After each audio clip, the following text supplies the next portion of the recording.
میں Balochistan high court bar ایسوسی ایشن کی کابینہ اور تمام ممبران کی جانب سے اپنے معزز مہمان جناب افراسیاب خٹک کو تقریباً 40 سال بعد formally Balochistan high court bar سے خطاب کے لیے مدعو کرنے اور ان کی تشریف آوری پر ان کا شکریہ ادا کرتا ہوں۔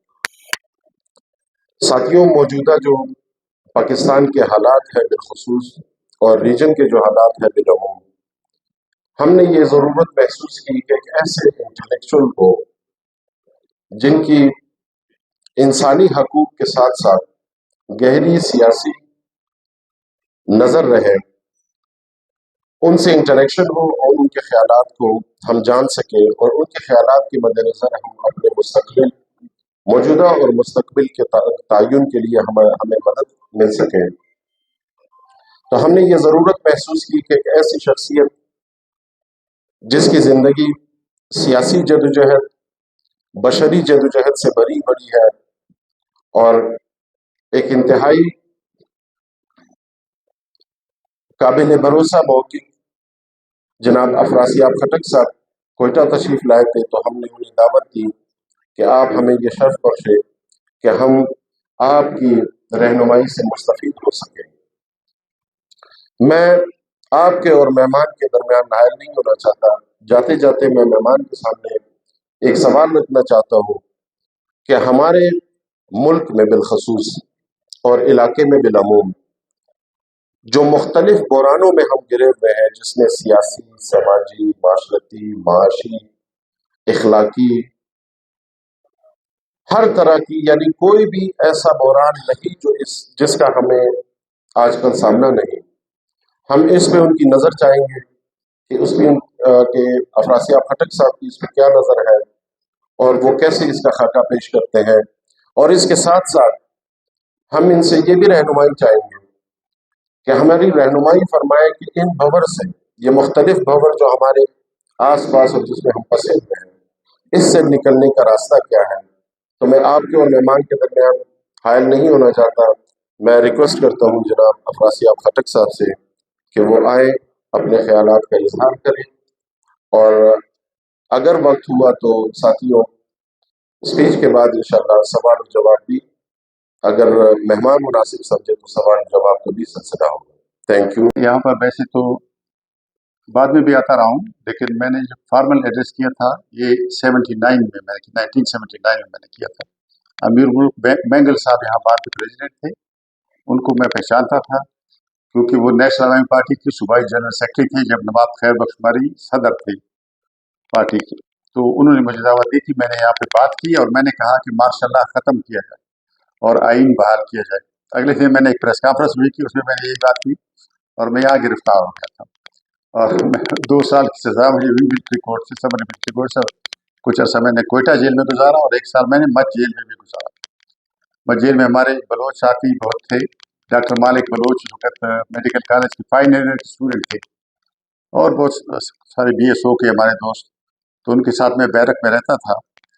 تو میں ایک پشتو بولنے والا تھا، باقی سارے ہمارے دوست، کیونکہ مجھ میں تو براوی زیادہ بولی جاتی ہے، تو میں بھی براوی بولنا سیکھ گیا تھا کیونکہ وہاں پہ ماحول میں سارے لوگ براوی بولتے۔ گزارش ہے کہ میری وابستگی رہی ہے، میں وکالت بھی کرتا رہا ہوں، پشاور ہائی کورٹ میں نے پریکٹس کی ہے۔ ایکچولی میں 1968 میں پولیٹیسائز ہوا ایوب خان کے خلاف، جو موومنٹ تھی، میں کالج میں تھا، اور ایوب خان کے خلاف اور 1 یونٹ کے خلاف جو جدوجہد تھی اس میں شریک ہوا، اور اس کے بعد 70 کے الیکشن میں نے دیکھی، 1971 کا بحران میں نے دیکھا، 73 کا آئین بنتے میں نے دیکھا، اور اس سارے عرصے میں میں نے دیکھا کہ پاکستان اس لیے ٹوٹ گیا تھا، یہ ہمارے سامنے ٹوٹا، کیونکہ مجھے یاد ہے 1971 میں جب فوجی کارروائی شروع ہوئی تو ہم نے اس کی مخالفت کی، بنگال میں جب آپریشن شروع ہوا، مجھے یاد ہے ہم نے مظاہرے کیے اور مطالبے کیے۔ جون 1971 میں ہماری پارٹی پر پابندی لگی، نیشنل عوامی پارٹی پر، اس لیے کہ ہم نے کہا کہ آپ آپریشن نہ کریں، اور ایک مہینے چند دن کے بعد ڈھاکہ پاکستان کے ہاتھ سے چلا گیا۔ تو یہ ہمارے سامنے ہوا۔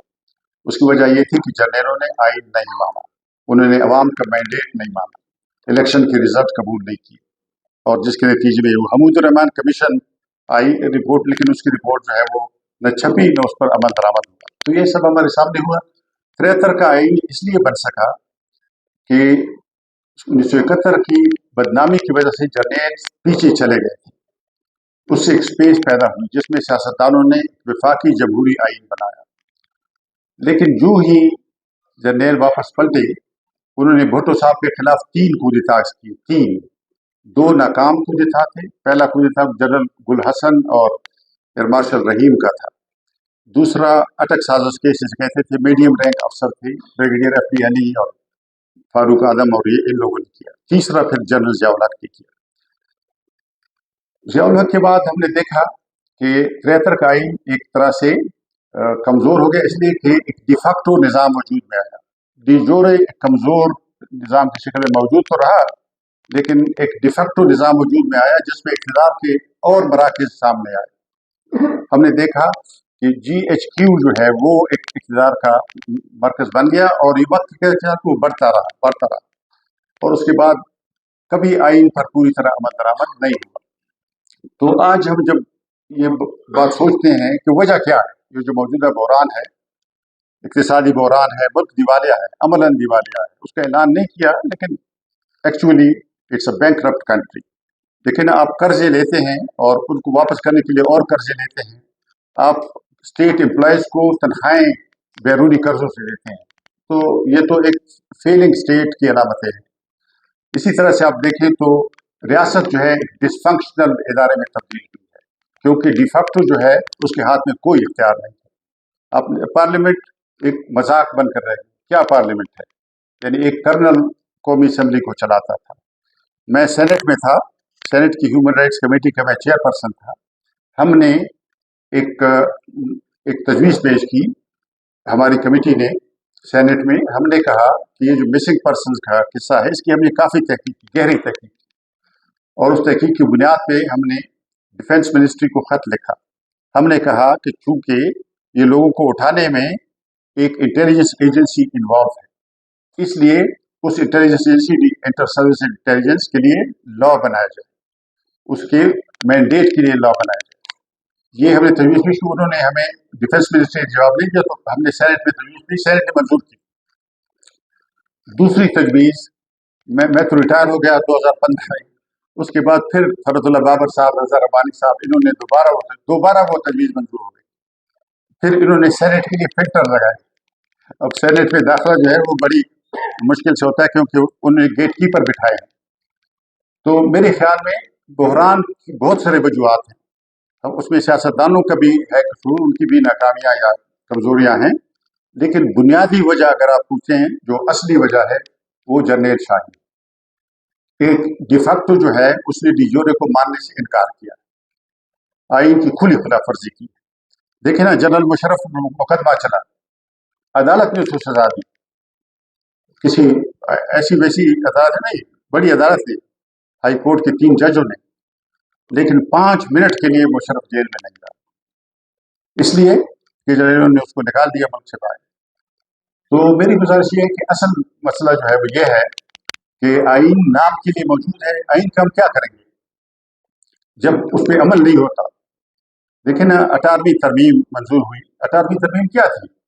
18वीं तरमीम दरअसल जुल्फ़िकार अली भुट्टो और नेशनल अवामी पार्टी और जमीयत उलमा इस्लाम के दरमियान 73 में मुआहदा हुआ था कि ये जो कंकरेंट लिस्ट है ये 10 साल में एबॉलिश हो जाएगी, और ये जो कंकरेंट लिस्ट के अख्तियारात हैं ये डिवॉल्व हो जाएंगे, सूबों तक चले जाएंगे। लेकिन ऐसे हुआ नहीं, क्योंकि मार्शल लॉ आ गया था। तो जो उसके बाद चार्टर ऑफ डेमोक्रेसी हुआ, उसमें प्रॉमिस किया गया कि सियासतदानों में इत्तेफाक राय पैदा हुआ। 18वीं तरमीम इत्तेफाक राय से मंजूर हुई। मैं उस कमेटी का मेंबर था जिसने 18वीं तरमीम लिखी। 102 आर्टिकल हमने अमेंड किए। 1/3 of the constitution was amended. ये 73 के आइन के बाद सबसे बड़ा रिफॉर्म था। लेकिन क्या हुआ, 2014 के बाद आपने देखा एक क्रीपिंग कू आया, नवाज शरीफ की हुकूमत का तख्ता उल्टा गया, और धरने हुए। दूसरी चीज उसके पीछे जर्नैल थे, उसके पीछे उस वक्त के जो सिटिंग जनरल थे वो थे, और आपने देखा कि उसके बाद मुल्क को आहिस्ता आहिस्ता पटरी से उतार दिया गया। बल्कि आपने देखा कि 2018 के इलेक्शन में कितनी बड़ी धांधली हुई, यानी ऐसी धांधली हुई कि पार्टियां चीख उठी, लोगों के ख्याल था कि दोबारा नहीं होगा। लेकिन इस दफा जब इलेक्शन हुआ 2024 में, तो लोगों ने कहा ये तो इंतखाबी डाका पड़ा है, धांधली नहीं है, डाका पड़ा है। तो जनाब, और ऐसा नहीं, यानी मैं शेयर करना चाहता हूँ, आप बाखबर लोग हैं, सब तालीम याफ्ता लोग हैं, दानिशवर लोग हैं, मुझे पता है आप लोगों की जरूरियात का भी। कैसे यहाँ पर जो टेररिस्ट हमला हुआ था, ये भी इसलिए हुआ था कि आप इंटेलिजेंसिया का बैक बोन है बलूचिस्तान में, दरअसल मुकल्ला बिरादरी इंटेलिजेंसिया का बैक बोन है, आपको सब पता है। आपको पता है कि इस दफ़ा कैसे सीटें यहाँ बिकी हैं, कैसे पैसे लेकर लोगों को सीटें दी गई हैं, और कैसे बोरियों में पैसे भर के यहाँ से ले जाए। मेरी इतला ये है कि एक स्पेशल प्लेन में पैसे ले जाएंगे, क्योंकि ये तो बैंकों की ट्रांजेक्शन नहीं थी। और मैं आपको बताना चाहता हूँ कि पख्तूनख्वा में भी ऐसी हुआ है, वहाँ भी सीटें बिकी हैं। कोई अगर कमीशन, कभी आज़ाद कमीशन बैठा, तो हम उसके सामने लोगों को ले आएंगे जिनसे पैसे लिए गए। तो ये यही डाल ली तो छोड़िए, एक नई बात, वो जो कफन चोर वाली बात थी कि वो नया कफन चोर जो पुराने कफन चोर को बख्शवा देता था, उस तरह की हरकतें हुई। तो मेरी गुजारिश ये कि इसमें पाकिस्तान एक ऐसे बहरान में चला गया, उसके कई डायमेंशन है। जब हम बलूचिस्तान में बात करते हैं, देखें ना, ये मिसिंग पर्सन यहाँ पे है, ये क्या मिसिंग पर्सन क्यों है, कौन इनके बात करता है? ये इंटेलिजेंस एजेंसियां हुआ करती है, क्यों उनसे पूछगछ नहीं हो सकती? क्या ये कोई एम्पायर है? क्या ये कोई सुपर पावर है? इस मुल्क के तनख्वाहदार मुलाजिम है भाई, कानून से कैसे बालातर है? कानून से तो कोई बालातर नहीं होता। लेकिन यहाँ पे आपने देखा, अभी बलोच नौजवानों को जिस पैमाने पे अगवा किया जा रहा है, ये अमलन बलोच नौजवानों के खिलाफ एक जंग है। मैं तो उस कमीशन में था जो जस्टिस अतर मिन्ना साहब ने अभी मुकर्रर किया था चंद वक्त पहले, आपको पता है। हम यहाँ भी आए थे तहकीक करने के लिए, और हमने अपनी सिफारिशात में लिखा ये बंद करें, ये छोड़ दें लोगों को जिनको आपने अगवा किया है। इस तरह नहीं होगा, जबरदस्ती आप मुल्क में लोगों को रखना चाहते हैं। हमने 100 साल आज़ादी की जदोजहद की है। बादशाह खान की जदोजहद अप्रैल 1921 में शुरू हुई, 1 सदी से ज्यादा हमने जदोजहद की है। ये हमने आका बदलने के लिए तो नहीं की थी कि अंग्रेज चला जाएगा और आका उसकी जगह बैठ जाएगा। नहीं जनाब, इस तरह नहीं होगा। हम आइन के नीचे रहने को तैयार हैं, विफाकी जमहूरी आइन, लेकिन आप आइन मानते नहीं। देखें ना, ये सिंगल नेशनल करिकुलम या क्या है भाई? आइन वो डिवाल हो गया है, और अगर आपको पसंद नहीं है, कल असेंबली में अगर लोग चाहें इसको अमेंड कर लें, हमें कोई इतराज नहीं है अगर आईनी तरीके से तब्दीली आए। लेकिन ये क्या कि हम जबरदस्ती आइन को तोड़ेंगे, ये कैसे हो सकता है? और अगर आप ये नहीं रखें, ये नया मुल्क है जी, ये एम्पायर नहीं है।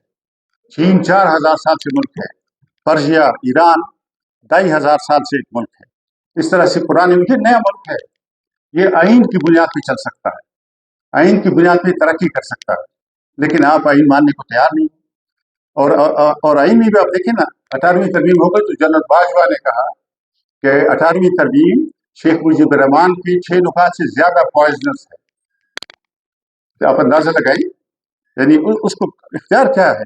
ग्रेड 22 का मुलाजिम सर, उसको सियासत पर तबसरा करने का हक क्या है? उसने हल्फ उठाया है कि वो सियासत में हिस्सा नहीं लेगा, लेकिन आपने देखा सब हिस्सा ले रहे हैं। उस दिन ये DGI-SPR की प्रेस कॉन्फ्रेंस आपने सुनी, ये एक बड़ी सियासी लीडर की प्रेस कॉन्फ्रेंस थी। 2 घंटे आप सियासत में बोलते हैं और फिर कहते हैं हमें सियासत में घसीटी थी, और हमारे ऊपर तनकीद न करें। भाई, आप जब सबसे बड़ी सियासी पार्टी बन जाते हैं मुल्क की, तो कैसे तनकीद नहीं हो? तो मेरे ख्याल में बहरान की बड़ी वजह यह है, और उसकी कई सिम्टम्स हैं। अब देखें, ये so called war on terror, ये क्या war on terror? War on terror हुई और टेररिज्म बढ़ गया। ये टेररिज्म बढ़ाने की बात थी या कम करने की बात थी? और अभी फिर, यानी मैं जिस सूबे से हूं उसको TTP के हवाले कर दिया गया है। हजारों TTP के लोग अंदर आए हैं और उन्होंने हमारे बहुत से जिलों पे कब्जा किया है। रात को उनकी रेट है, दिन को सरकारी रेट है स्टेट की, रात को उनकी रेट है। वजीरिस्तान में, बनू में, डेरा इस्माइल खान में, टांक में, बहुत से और इलाकों में। ये क्या है? ये जनाब, मैं आपको बताना चाहता हूँ कि दर हकीकत मगरिब दोबारा यहाँ एक नई जंग शुरू करना चाहता है।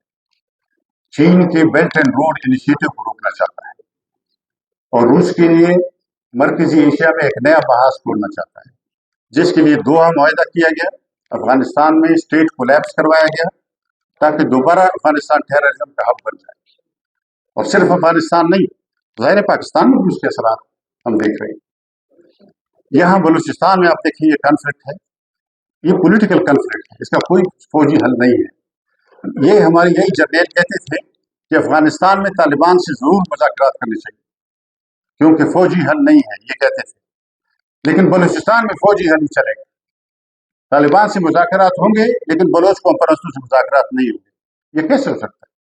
اور مذاکرات نہ کر کے آپ نے بنگال میں اس کا نتیجہ دیکھا نہیں ہے۔ تو گزارش یہ ہے کہ جب اگر سیاستدان متحد ہو کر جرنیلوں کو سیاست سے نکالیں گے نہیں تو یہ ملک جو ہے یہ ٹوٹ جائے گا۔ یعنی یہ ہمارے سامنے ہوا ہے، میں نے جیسے اس کے 71 میں ایکٹیوسٹ تھا، میرے سامنے یہ ہوا ہے۔ بنگالیوں نے پاکستان بنایا تھا، اصلی محب الوطن پاکستانی بنگالی تھے۔ 1945 اور 1946 میں جو انتخابات ہوئی، دسمبر 1945 میں آل انڈیا لیجسلیٹو اسمبلی کے انتخابات ہوئے، جنوری میں صوبائی اسمبلی کے انتخابات ہوئے، جنوری 46 میں مسلم لیگ صرف ایک جگہ انتخابات جیتی تھی، وہ تھا بنگال۔ یہ جو ابھی پاکستان ہے اس میں مسلم لیگ ہار گئی تھی۔ یہ جو پنجاب ہے، پنجاب میں یونینسٹ پارٹی تھی خضرات ٹوانا کی، جس کا دعویٰ یہ تھا کہ کانگریس بھی غلط ہے، مسلم لیگ بھی غلط ہے، انگریز ٹھیک ہے، ان کا خیال یہ تھا۔ اور پھر یہی لوگ، یہی بیوروکریسی اور انگریز کے نوکر ایوب خان، سکندر مرزا، ملک غلام محمد، چودھری محمد علی، یہ اٹھ کر رہے لگے کشورور کے غداری جس سے پاکستان بنایا تھا اور غداری کے الزامات لگاتے تھے۔ سکندر مرزا ڈپٹی کمشنر رہا تھا پشاور میں جب وہاں گولی چلی انگریزوں کے زمانے میں، وہ اسسٹنٹ کمشنر تھا۔ ہمارے دوست شاعر عوام حبیب جالب، ہمارے ساتھی، انہوں نے کہا تھا گولیاں تم پر چلانے والے اب تک زندہ ہیں، قصہ خانی کے شہیدوں تم سے ہم شرمندہ ہیں۔ دراصل وہ سکندر مرزا کی بات کر رہا تھا۔ اور اب ضرورت دیکھیے کہ سکندر مرزا جو ہے دوسرے لوگوں کو کہتا تھا کہ فلاں غدار ہے، فلاں غدار، یہ سارے انگریزوں کے نوکر تھے اور یہ آ کے بعد میں ملک کے اوپر چڑھ گیا اور آج کل ملک پر قبضہ انہوں نے کیا۔ تو بحران یہ ہے کہ پاکستان کا خارجی بحران بھی ہے کہ پاکستان مغربی کھیل میں پھنس گیا، بڑی مشکل صورتحال ہے۔ پاکستان ایک طرح سے مغرب کے ساتھ اتنا قریب ہے کہ مغرب اس کو چین کے خلاف استعمال کرنا چاہتا ہے، اور یہ جو نئی جنگ ہے ٹی ٹی پی اور داعش، یہ لائے گئے ہیں یہاں۔ اور ٹی ٹی پی کا دیکھیں نا، پاکستان کی 7 لاکھ سے زیادہ فوج ہے، ہم کیسے مان لیں کہ یہ سارے جو ٹی ٹی پی والے آ گئے ہیں یہ روک نہیں سکیں گے؟ دیکھیں نا، آپ نے تو باڑ لگائی، اربوں روپیہ لگائے، ڈیورنڈ لائن پہ آپ نے باڑ لگائی، آپ نے کہا بارڈر مینجمنٹ، لیکن کہاں ہے وہ باڑ؟ کہاں ہے وہ باڑ؟ کیسے ہزاروں لوگ اندر آ گئے؟ اور اگر آپ روکتے تو کہیں نہ کہیں جھڑپیں ہوتی، کچھ خبریں آتی، لیکن کوئی روکنے کی خبر نہیں آئی، اتنے سارے لوگ آئے۔ اور یہ لیکن عمران خان نے کہا تھا جب ان کی حکومت ختم ہوئی، انہوں نے کہا کہ ہم نے میٹنگ کی ہائی لیول کی جس میں فوجی بھی بیٹھے تھے اور سول قیادت بھی بیٹھی تھی، اور کہتے ہیں ہم نے 10 ارب روپیہ منظور کیا تھا کہ ٹی ٹی پی والے آئیں گے، ہم ان کو ریہیبلیٹیٹ کریں گے۔ یہ تو فیصلہ تھا آپ کا، اور آپ ابھی کہتے ہیں کہ یہ جنرل فیض نے کیا، فلاں نے کیا۔ یہ جے ایچ کیو کا فیصلہ تھا، جنرل فیض کا نہیں تھا، اس کا بھی تھا، لیکن ظاہر ہے کہ تو گزارش یہ کہ یہ پالیسیاں بینکرپٹ پالیسی ہے۔ پاکستان صرف اقتصادی طور پہ بینکرپٹ نہیں ہے، سیاسی طور پہ بھی بینکرپٹ ہے، اور یہ بینکرپٹ پالیسیز ہیں، ان کو بدلے بغیر دیکھیں نا، میں پیپلز پارٹی کی جب حکومت تھی، اے این پی کا میں پروونشل پریزیڈنٹ تھا، میں سینٹ پہ تھا، مجھے یاد ہے مجھے 2 دفعہ موقع ملا پری بجٹ کنسلٹیشن، اور وہاں پہ میں نے دیکھا، میں نے سوال پوچھا، میں نے کہا کہ 3 جو آئٹمس ہیں اس کے لیے ایلوکیشن کیا ہے؟ پہلی ہے ڈیٹ سروسنگ، جو قرضوں کی ادائیگی ہم کرتے ہیں، دوسری ہے ڈیفنس، تیسری ہے ایڈمنسٹریشن، اس پہ کیا خرچ ہوتا ہے؟ فائنانس سیکرٹری نے حساب لگایا، اس نے کہا 80%۔ اگلے سال میں نے پھر پوچھا، اس دفعہ انہوں نے کہا 83%۔ یہ 3 آئٹمس پہ لگتا ہے یہ بجٹ کئی ڈیکیڈ سے چلا آ رہا ہے، یہ پرائرٹیز ہیں اسٹیٹ کی۔ तो इसमें ज़रा कि तालीम कहाँ से आएगी, सेहत कहाँ से आएगा, ह्यूमन डेवलपमेंट कहाँ से होगी। ये बैंक पॉलिसीज हैं, आपकी प्रायोरिटीज ये हैं। लेकिन आपकी अब अभी आपने यानी देखा कि 23 मार्च को जिस तरीके से मनाया गया, फौजी परेडें, जहाज, जाओ जलाल, और ये कर्जों के पैसे से कोई मुल्क इस तरह करता है? आप वही अपने उसको देखें, अपने मुश्किलात को देखें, अपने गरीब लोगों को देखें। मुझे खतरा है कि हम फूड राइट्स होंगे, ये नया बजट आने वाला है, महंगाई की नई लहरें आएंगी और खुदा खुदा जाने क्या होगा। तो अशरफिया भी बचत करे ना, बुहरान का सारा बोझ गरीब अवाम और मिडिल क्लासेस पे डाल दिया है। ये कैसे हो? गरीब लोग कहाँ क्या करेंगे? लोग मुल्क छोड़कर जा रहे हैं, जिनको मौका मिल रहा है वो भाग रहे हैं मुल्क से, क्या करें? सर्वाइवल की बात है। तो इसलिए मैं समझता हूँ कि आप मोअज़्ज़ज़ वकला साहिबान, क्योंकि आप पाकिस्तान में जमहूरी तहरीक का भी बैकबोन रहे हैं और एक प्रोग्रेसिव डेमोक्रेटिक इंटेलिजेंस का बैकबोन रहे हैं, तो इस पर ज़रा गौर करें कि कैसे हम अपनी सियासी पार्टियों को समझाएं। बदकिस्मती सियासी पार्टियां बारियां ले रही हैं, पहले वो दलेल एक के कंधे पर वो रखती हैं, बंदूक रख के चलाते हैं, फिर दूसरे लोग अपना कंधा पेश करती हैं बारी बारी। यानी हम यहाँ बाप पार्टी का रोडर होते थे, लेकिन बड़ी बारियां बाप पार्टी बन गई। ये ऐसा अलमनाक वाकया है मेरे ख्याल में। लेकिन साथ में ये भी थोड़ा सा करूँ कि इस ब्लीक पिक्चर में कुछ चीज़ें मैं ये भी ज़रूरी है कि जिक्र करूँ कि कुछ ब्राइट चीज़ें भी मुझे नजर आई हैं। मसलन पुख्तूनख्वा में लोग समझ गए हैं कि ये जहाद नहीं फसाद है। आपने देखा मुजाहरे हुए, सारे ज़िलों में ये स्पॉन्टेनियस मुजाहरे हुए, लोग उठे, उन्होंने कहा कि ये जो दहशतगर्द हैं ये दहशतगर्द हैं, कोई ये शरीयत की बात नहीं करते, ये ऐसे उन्हें धोखा दिया लोगों को। एक ये उनको दूसरी बात ये समझ आई है कि ये दहशतगर्दी आसमान से नहीं टपकी, बारिश में नहीं आई, इसको जर्नेल यहाँ लाए। और तीसरी बात उनको ये समझ आई है कि मगरिब इसके पीछे, आम लोग समझ गए। एक और बात भी जो अच्छी बात है वो है कि पंजाब में भी काफ़ी तब्दीली आई है, सोशल मीडिया के जरिए थोड़ा सा हमें पता चलता है। पिछले दिनों में मैंने लाहौर में एक बात की मेरे खिलाफ बड़ा उन्हें शो डाला, मैंने लाहौर में तकरीर की, वहाँ मेरे ऑडियंस में काफ़ी पंजाबी दोस्त बैठे थे, उनके सामने मैंने कहा ज़ाहिर पंजाबी अवाम और बलोच अवाम, पश्तून अवाम, सिंधी अवाम, इनमें तो कोई झगड़ा नहीं, झगड़ा तो अशरफिया का है, हुक्मरानों का है। तो मैंने जब वहाँ ये कहा कि मिलिटराइजेशन ऑफ पाकिस्तान इस पंजाबाइजेशन ऑफ पाकिस्तान, तो बाज़ लोगों ने बुरा इसका मनाया। जनाब, आपके कितने कोर कमांडर्स दूसरे सूबों से हैं? आखिरी DGSI कब गैर पंजाबी था? बताएं, ये फैक्ट्स हैं। तो अगर हम ये कहेंगे तो इसमें क्या खराबी है? ये तो हम इसलिए कह रहे हैं कि आप इस्लाह करें, लेकिन उस बजाय से कि आप गालियां देना शुरू कर लेते हैं। भाई हम उन लोगों की औलाद हैं जिन्होंने अंग्रेजों का सामना किया था, अंग्रेज एम्पायर का सामना किया था। हमें इस चीज़ों से डर नहीं है कि आप ये कर लेंगे, आप वो कर, जो आप करना चाहते हैं करें। सब चीज़ें खुदा के हाथ में, इंसान कोई कुछ नहीं कर सकता।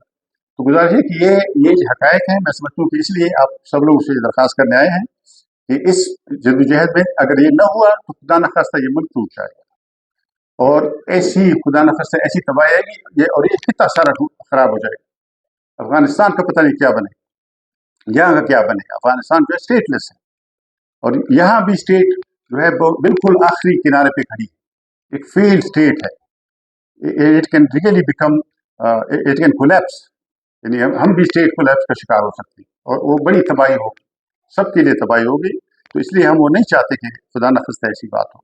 उसको रोकने के लिए ज़रूरी है कि जमहूरी तहरीक चलाई जाए, पार्टियां जो है एक नुक्ते पर इतफाक करें, और वो ये है कि आइन की बहाली, आइनी निज़ाम की बहाली, वफाकी जमहूरी निज़ाम की बहाली, और खारिज पॉलिसी तब्दील करें।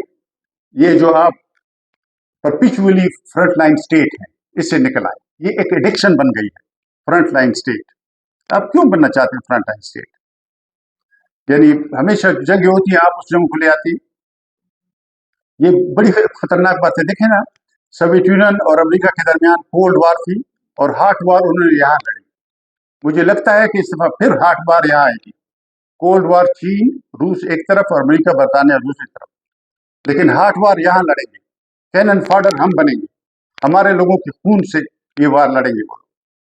तो और इसकी वजह ये कि ये जर्नल जो है ये उनके एक तरह से लोकल कॉन्ट्रैक्टर्स बन गए हैं, इनको निकलना चाहिए इसी, और सियासी लीडरों को इनकी सरजरिश करनी चाहिए। सियासी लीडरों को चाहिए कि वो असर्ट करें और बताएं कि ये मुल्क जो है वो आइन के मुताबिक चले। तो ये मेरी गुजारिश है, मेरा ख्याल है कि ज़्यादा बहुत वक्त भी नहीं है इस मुल्क के पास। बहरान इतना गहरा है, इतना गहरा है, और ये खुदा न खास्ता अगर स्लिपरी स्लोप में हम आ गए तो फिर कौन रोकेगा?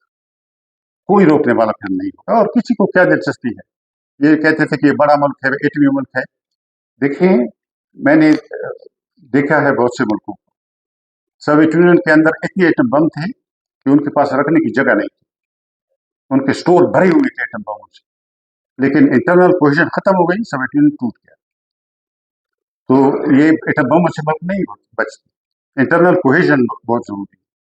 तो इंटरनल कोहेजन के लिए जो प्रोग्राम मैंने कहा है, आईनी निज़ाम की बहाली, वफाकी जमहूरियत की बहाली, और यानी जो जुल्म है उसको रोकने की, सियासी कैदियों को रिहा करने की, और खसूसन यहाँ पे पख्तूनख्वा में और बलूचिस्तान में जो मिसिंग पर्सन हैं इनको फौरी तौर पर रिहा करें। ये मुजरिमाना कार्रवाई है जो इंटेलिजेंस एजेंसियाँ कर रही हैं, this should be stopped immediately. तो मैं ज़्यादा भाषण भी नहीं करना चाहता, आपका अगर कोई सवाल तबसरा करना चाहते हैं मैं आपकी खिदमत में हूँ, लेकिन आखिरी बात मैं कहूँगा, हमारे दोस्त हबीब जालिब शायर अवाम, हम लोग हैदराबाद जेल में थे, तो जालिब साहब बड़ी बीटी आदमी थे, बहुत ज़बरदस्त शायर भी थे। किसी ने कहा, आपस में बात कर रहे थे, शेर व शायरी की बात हो रही थी, तो किसी मिर्ज़ा गालिब का मिसरा पढ़ा कि ये हवाई किसी दुश्मन ने उड़ाई हो। तो जालिब साहब ने, हबीब जालिब ने एक फिलबदी किता कहा जो उनकी किताब में छपा नहीं है, ये उनका गैर मतबूआ कलाम है जो आप मेरी ज़ुबानी सुन रहे हैं, क्योंकि मैंने उनकी ज़ुबानी सुना और मुझे उस वक्त याद हो गया था। तो जालिब साहब ने कहा कि कौन कहता है असीरों की रिहाई होगी, कौन कहता है असीरों की रिहाई होगी, ये हवाई किसी दुश्मन ने उड़ाई होगी, और हम गरीबों का अमीरों पे अभी तक क्या है, हम गरीबों का अमीरों पे अभी तक क्या है, हम गरीबों की अभी और पिटाई होगी। ये जो अशराफिया है, यानी जनरल की बात मैंने ज़्यादा इसलिए की कि चूँकि वो लीड कर रहे हैं सिस्टम में इस वक्त, वरना ये जो बाकी अशराफिया है ये भी उन्हीं की तरह है, इसमें शक नहीं है। ये जो अशराफिया है, लेकिन अब पॉलिटिकल पार्टी जो है वो फैमिली बिजनेस बन गई है और उनके मफादात बन गए हैं, इसलिए वो कोई जुर्रतमंदाना मौक़िफ़ नहीं ले सकते, साफ बात नहीं कर सकते, सच्ची बात नहीं कर सकते, क्योंकि उनके पीछे फाइलें हैं। तो ये आपकी बात ठीक है। ये जो मैंने जालिब साहब का शेर अभी पढ़ा, उसमें यही बात थी कि जो गरीबों की पिटाई होगी अगर वो मुतहद होकर इस अशरफिया का तख्ता नहीं उल्टेंगे। हल यही है जो आप कह रहे हैं, वो एक इनकलाब है इस अशरफिया के खिलाफ। लेकिन मैंने तो चूंकि एक आईनी तब्दीली की बात कर रहा था, तो इसलिए मैंने कहा कि ये नुकात है, वरना जो आप फरमा रहे हैं बिल्कुल सही।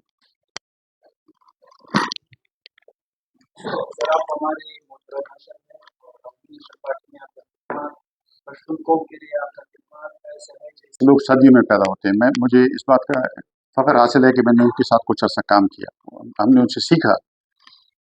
इसी तरह से बलोच हमारे लीडर थे, गौसमस मिज़ंजू साहब, अताउल्लाह मेंगल साहब, खैर बख्शमरी साहब, हम हैदराबाद जेल में थे, या जब अफगानिस्तान में जलावतनी में भी थी तो खैर बख्शमरी वहाँ थे, मैं भी वहाँ था। तो इनसे हमने बहुत सीखा है। वली खान साहब हमारे लीडर थे। तो ये आपका कहना ठीक है कि उन्होंने उस वक़्त कहा था कि आप पराई जंगों को अपने घर न लाएँ, और ये बात उन्होंने ठीक कही थी, बिल्कुल सही बात कही थी, और यहाँ पे आपने देखा कि ये आ गए हैं। लेकिन उसके लिए जैसे मैंने अर्ज़ किया, मुश्किल ये है कि हमारी जो सियासी पार्टियां हैं उनके अंदर एक तरह से एक ज़वाल का उनमें भी है, ज़वाल का बहरान वहाँ भी आया है, और उसकी बहरान की बड़ी वजह जैसे मैंने कहा डायनेस्टीज़ हैं, डायनेस्टिक पॉलिटिक्स, जमहूरियत नहीं है। मैं आपको बताना चाहता हूँ फ्रैंकली, जो इंटेलिजेंस एजेंसियाँ हैं ये पॉलिटिकल पार्टीज़ को माइक्रो मैनेज करती हैं। मैं आपको ये अर्ज़ करना चाहता हूँ कि यानी बड़ी ज़िम्मेदारी के साथ मैं तैयार हूँ कि अगर किसी ने कोई चैलेंज किया तो मैं नाम लेने के लिए तैयार हूँ कि किस तरह से वो पार्टी लीडरों से कहते हैं। मसला हमारी पार्टी के लीडरों को कहा जाता था लतीफ़ अफरीदी, हाजी अदील, अफरासियाब खटक, बुशरा गौहर, जमीला गिलानी, फलां फलां फलां एक लिस्ट, ये जी बड़ी गलत बातें करती है। यानी बार बार उनको कहा जाता था या इनको चुप करें या इनको अपनी पार्टियों से निकालें। पीपल्स पार्टी को कहा जाता था कि फरहतुल्लाह बाबर साहब जो है वो बोलते हैं, वो ये करते हैं, वो करते हैं।